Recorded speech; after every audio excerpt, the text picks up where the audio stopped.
Over the past 6 months, we have been looking at proposals to better take care of the waste that we have here across our school district.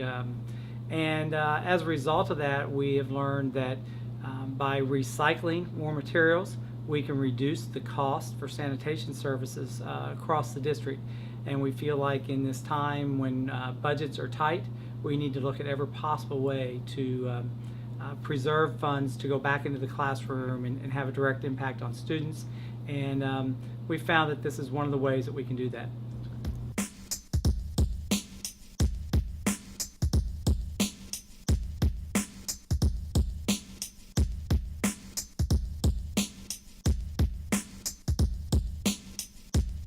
As the population continues to increase dramatically by 3.3 million per year, so does the amount of trash created.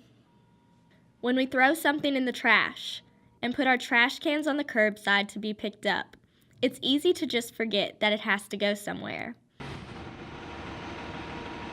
There are over 3,000 active landfills and over 10,000 old municipal landfills currently in the United States, according to the Environmental Protection Agency. Everyone says, "Not in my backyard," referring to how no one wants a landfill close to his or her home or city. That is why some of the trash from our transfer station in Bowling Green travels 65 miles one way or an hour and a half to a landfill in Hopkins County, Madisonville. Our trash is sent to 3 different landfills, but the majority of our waste ends up here in Hopkins County. Once the tractor trailer arrives at the landfill, it is driven onto a scale to be weighed. We have requirements that we just can't take volumes in from anywhere without knowing where they come from and how much they weigh. Companies are responsible. They want to know where their waste went. They want to know it was disposed of properly. They want to know how much they generated. After the truck has been weighed, it drives to the current working section of the landfill, where the load of waste will be dumped.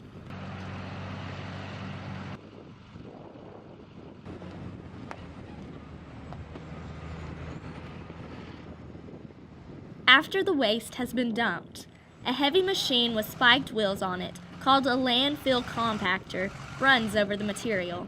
They spread the trash out in about 2-foot layer, uncompacted, and then run over it to take it from basically a 2-foot to a 1-foot layer. It's a long process, but the spikes help break down things like a milk jug that would have air in it. You want to bust all that air up because that's volume that it takes up. So the better compaction you have, the more volume you can place into it. How much airspace there is one factor that helps in determining how long a landfill will last. Population is also a factor that plays an enormous role in determining a landfill's life expectancy. To Bowling Green, there were 16,000 homes or approximately that way. But you have facilities or cities that are much bigger that create a lot more trash. Nashville, there's 90,000 homes. It's a much bigger area, so more urban areas produce a lot more trash. The landfill in Hopkins County currently has 49 years of life expectancy. That's all based on what our compaction ratio is, which is how tight you can make the trash and how much dirt you use to cover it. And based on our volume, we do approximately 1,000 tons a day. 300 to 350 tons of the volume that comes into this landfill comes from the Bowling Green area alone each day. This landfill started out as a flat piece of land, and over the years, it has been built up from the garbage, transforming it into mountainous land.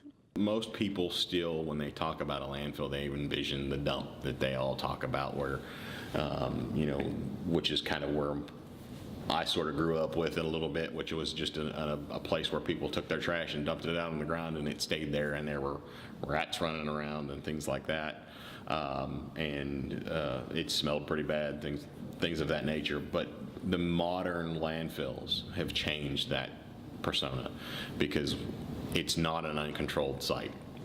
People just don't show up and dump their stuff out, and they walk away from it. We manage it. We know when it's coming in. We know how much is being brought in. We compact it with dozers and put it in the right way, and we cover it every night with a cover material, whether it's dirt, tarps, spray-on covers, to make sure it's controlled so that there's not rats, there's not rodents, there's not flies. It's truly a landfill. You're filling in land versus just dumping material and leaving it there to rot. Much preparation and thought goes into creating a landfill. There are many regulations that we have to follow, from the construction to the determination if the land is suitable for a landfill. There are many years of preparation that go into it. We do core drillings that go down through the rock to see what type of material is there. We do studies on the groundwater to see if there's pollutants there or anything else like that. We also have to determine how close the water table is to the landfill, because you have to be so far away from it. There is a long process before a permit application can even be submitted to the Kentucky DEP. After the application has been approved, the construction of the landfill can begin. Basically what you have is a landfill is consistent of an excavated acreage of dirt. Basically dig a bowl where you go back in and you start to put in what we can call a liner. You place 2 feet of clay material down that's compacted and tested for permeability, so it doesn't allow water to go through it. Once that is passed and tested to all the regulations, you put in a liner system. It's basically just a big garbage bag, a very thick garbage bag that, over the course of a landfill, you make one big garbage liner in the bottom. The liner is 60 mils thick, and it's welded together to create one big envelope to catch all the water from the garbage and any pollutants that would get down through it. Leachate is the water that goes down through the trash and picks up the pollutants that are in the trash. Leachate is simply garbage juice. We do a lot of requirements that protect the environment. We monitor the leachate and how much we send off. We monitor what constituents come out of the leachate so that we're making sure that we're not having any issues that way. And then we also have groundwater oils around the landfill that monitor the groundwater underneath the landfill. So we know what's coming above the landfill, we know what's coming through the groundwater table, and then we know after it passes underneath it, to make sure that we're not having a leak. Next, a gravel layer is placed on top of the liner, which acts as a drainage system with piping through it. That allows the leachate to be collected and piped to a central location, where it will be stored and then shipped off for treatment. The Hopkins County landfill completes about 70 transactions per day. The residential and commercial trucks can hold approximately 10 to 12 tons, but the transfer trailers can hold anywhere from 22 to 25 tons. Bowling Green runs 6 residential trucks, 5 days a week. I have 34 trucks on route that go from anywhere from Franklin to Edmonson County to Butler to Grayson, all over this area. Because of the tremendous amount of waste that goes into the landfills across the United States are rapidly filling up. When a landfill reaches capacity, we have to make that garbage bag go over top of it and contain it all in, so that we're protecting it and preventing any more water from getting in or getting contaminated, and making sure nothing else gets out. After a landfill is officially closed, it has to continue to be monitored for 30 years afterwards. First day we started to take trash in, and we started to have to put money aside to maintain that facility after it's closed. Once a landfill's closed, it can be utilized for some type of recreation. What I envision it to see of the facility we have, it'll end up being like a wildlife refuge area. Other landfills have been converted into golf courses, parks, and ski resorts. In Pennsylvania, a mall has even been built on top of a landfill. I was coming through Louisville on my way back to Bowling Green over Thanksgiving, and right off of Interstate 71, there is a soccer complex that has been developed over a landfill, which obviously is very good use, but at that site, nothing can go down into the ground. So when they put the corner flags in place, they have to stand them up in cones. When they try to anchor the goals, it has to be done by putting sandbags on the back of the goals. So while it's good use of the land is limited in how it can be used. The environmental impact of landfill sites varies depending on how well they are managed and maintained. However, over time, the natural deterioration of landfills can still cause a multitude of problems concerning the health of people and the environment. Even though we are taking procedures to protect our landfills, we need to limit the amount of waste that goes into them. We can't completely fix the problem, but we can help. The solution is recycling. A surprisingly 80% of what ends up in landfills could have been diverted with recycling. As the landfills fill up, it will be more important to increase the recycling rate. Southern Recycling runs the Warren County Curbside Recycling Pickup Program. We have 8 specially designed trucks that run routes every day that pick up the recyclables that people put out.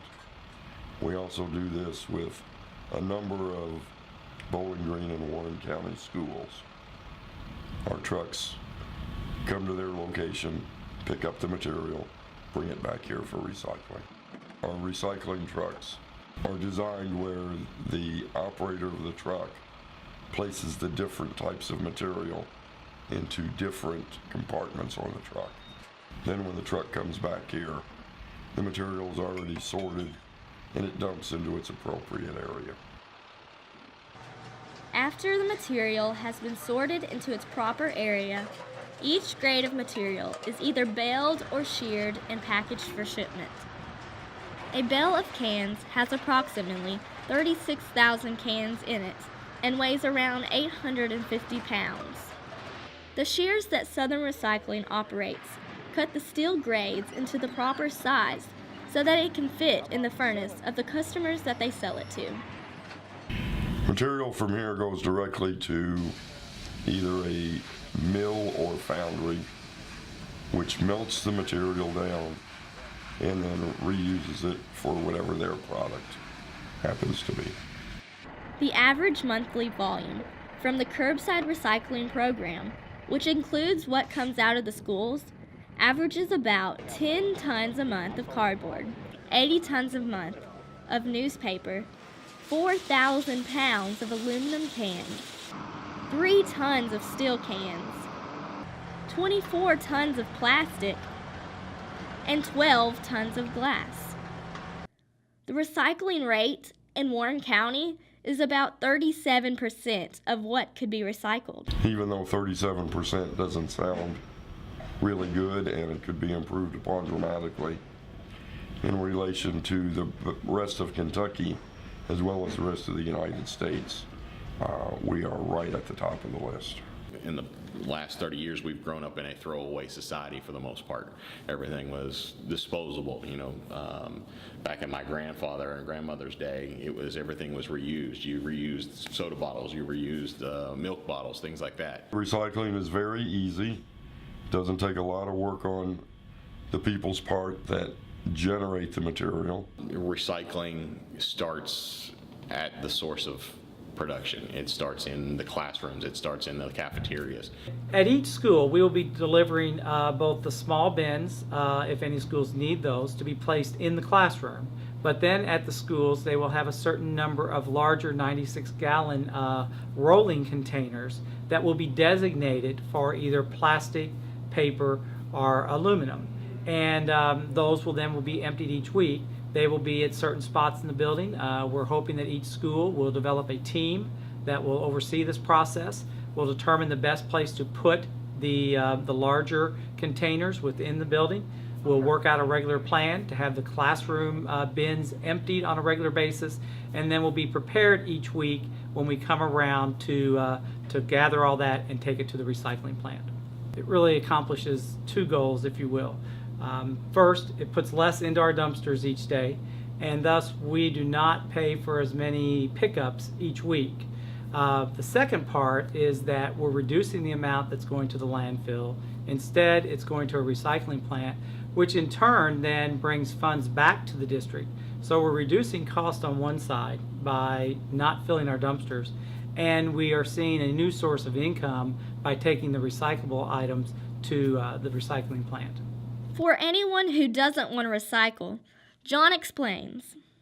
I would tell them that they're being very short-sighted, that they're being very selfish, that they aren't worrying about the future generations and where our children and our children's children are going to get the things that they need.